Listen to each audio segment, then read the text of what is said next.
Just a reflection a bit on last night, first of all. A reflection on Tuesday night.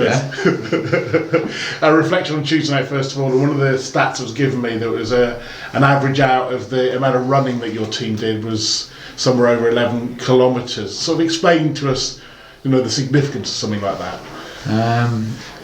I think some people,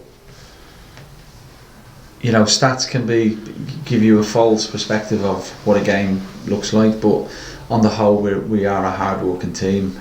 We live code our training every day, so we set targets for our players to hit every day. We make sure they hit them every day.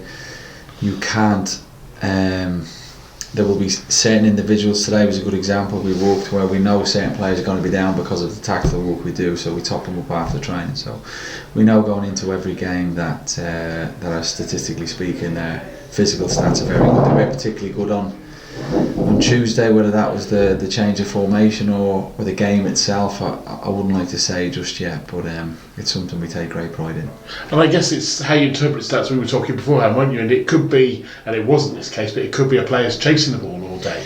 Yeah, I'll give you my lovely father-in-law texted me on Tuesday night saying, "Oh, you only had 33% possession," and we won 2-0. And the week before we 63% possession, we lost 2-0. So the most important thing is how you win the game, and our focus is always around their game plan, what our style looks like, being true to our identity, and every game is different. Just might sound a bit of an oblique one here, but I was listening to Ben Stokes, the England cricket captain. He was talking about how the media report his team's performances, and they play a lot more aggressive cricket now. They take risks. Do you think fans and media have to get used to the new way that football's changing, playing out from the back, and just learn to accept it? Because I still think sometimes the media and fans, it's a bit risky for them. Risky in terms of that the players are taking a risk, and there's a chance of conceding what people would see as a sloppy goal. Yeah, no, absolutely. Look, if you look at the Madrid team for the 50s, if they played the current champions of Europe, I'm sure it'd be a cracking game of football. Joe Lewis, if he fought Tyson Fury now, I think it'd be an amazing fight. So I don't think anything's changed. There's still great teams. I think football changes in trends and how the game's played, formations, where goals are scored from, types of goal, and the game has absolutely changed.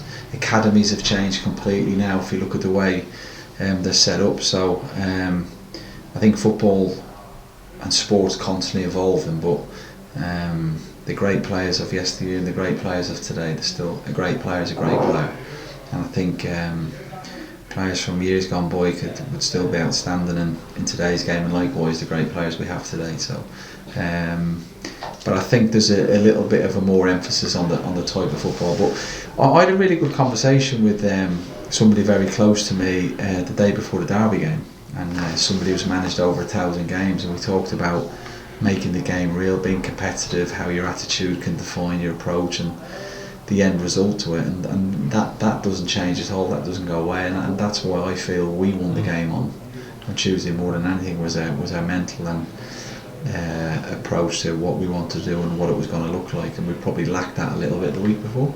Do you think your players also used the crowd quite well?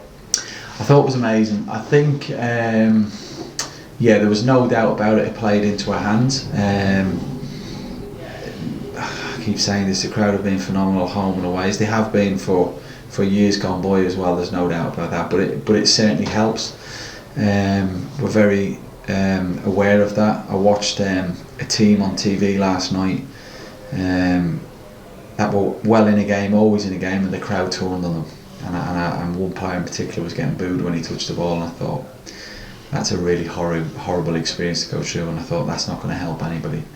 But you have to value and respect people's opinions, and perhaps why they were booing, I don't know, but it makes such a difference when your crowd are behind you, and we're very fortunate we're at a club that they can see what we're trying to do, they can see the effort we're trying to give, and they absolutely show us their gratitude from that. When I was reflecting on the game and thinking about your start to the season, a player I suddenly thought about a lot was your keeper. Carl Rush with a young keeper. But I think what impresses me is his maturity in the game, because you often see young keepers, maybe like on Tuesday night, throwing the ball out early, trying to get you moving when actually you don't need that. But he seems to have quite an old head on young shoulders. He did that as well in the game when we nearly conceded, actually. Did he? No, he's been outstanding.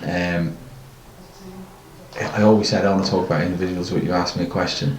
With his feet, shorter passing, outstanding, shot stopping, great agility, comes for crosses. He's a lot bigger than people think he is, and he's a very, very quiet lad, but he commands huge respect from everybody, and I think he dominates his area quite well. I think he's got an outstanding future ahead of him. And every game we've played, and we've when you include our cup games, we've won a lot of games this year, but every manager comes in and comments about him after the game.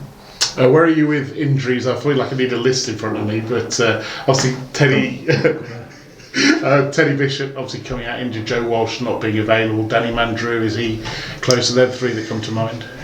So Teddy's going to be out for a short period. He will miss a couple of games. Joe's the same, both very, very unlucky. Teddy's had an outstanding pre-season. A lot of people talk about his injury past, and it is past, but since I've been here, when you look at his percentages of days trained, his availability's been really, really high. Joe's just been really, really unlucky, gutted for him. Danny Mandrew's back on the grass, and will be back in full training on the 26th.